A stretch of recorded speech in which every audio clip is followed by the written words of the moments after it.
നമസ്കാരം എല്ലാവർക്കും super second ന്യൂസിൻ്റെ പുതിയൊരു video sir Kerala Blasters vs Hyderabad മത്സരം എന്നാണ് നടക്കുന്നത്. ബ്ലാസ്റ്റേഴ്സിൻ്റെ ലീഗിലെ അവസാന മത്സരം ഹൈദരാബാദിൻ്റെ ലീഗിലെ അവസാന മത്സരമാണ് ഇന്ന് നടക്കാൻ പോകുന്നത്. മത്സരം നടക്കുന്നത് ഹൈദരാബാദിൻ്റെ തട്ടകത്തിൽ വെച്ചിട്ടാണ് ഈ ഒരു മത്സരം നടക്കുന്നത്.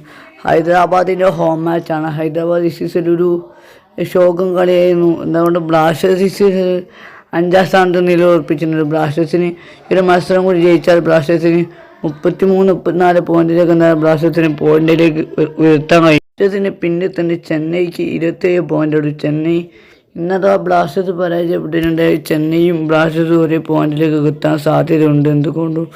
എന്തുകൊണ്ടും ബ്ലാസ്റ്റേഴ്സ് ഈ ഒരു മത്സരം വിജയിക്കുക തന്നെ വേണം. ഇരു ടീമുകളും ആദ്യപാത ഏറ്റുമുട്ടിപ്പോയി എതിരില്ലാത്ത ഒരു ഗോളുകൾക്ക് ബ്ലാസ്റ്റേഴ്സിന് വേണ്ടി വിജയിച്ചിരുന്നു.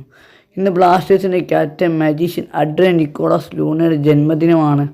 അഡ്രെ ലൂണയുടെ ബർത്ത്ഡേ ആണെന്ന്. അതും കൂടി ബ്ലാസ്റ്റേഴ്സിൻ്റെ മത്സരമുള്ള സന്തോഷത്തു കൂടി നമുക്ക് നല്ലൊരു ഹാപ്പി ന്യൂസ് തന്നെയാണ്. ലൂണ ടീമിലേക്ക് തിരിച്ചെത്തി. ലൂണ അതേപോലെ ദിമിത്രിയോസൊന്നും ഈ മത്സരം കളിക്കാനുണ്ടാവും. അതുവരെ കൺഫേംഡ് അല്ല. ദിമിത്രിയോ ചെറിയ പരിക്കുണ്ടെന്ന് പറയുന്നുണ്ട്. ഈ വീഡിയോ നിങ്ങൾക്ക് ഇഷ്ടപ്പെട്ടെങ്കിൽ ലൈക്ക് ചെയ്യുക, ഷെയർ, സബ്സ്ക്രൈബ് ചെയ്യുക. നിങ്ങളുടെ അഭിപ്രായത്തിൽ ആര് ഈ മത്സരം ജയിക്കും, ആര് തോക്കുന്നൊക്കെ എന്താണ് കമൻറ്റ് ചെയ്യാൻ മറക്കരുത്. അപ്പോൾ വീഡിയോ ഇഷ്ടം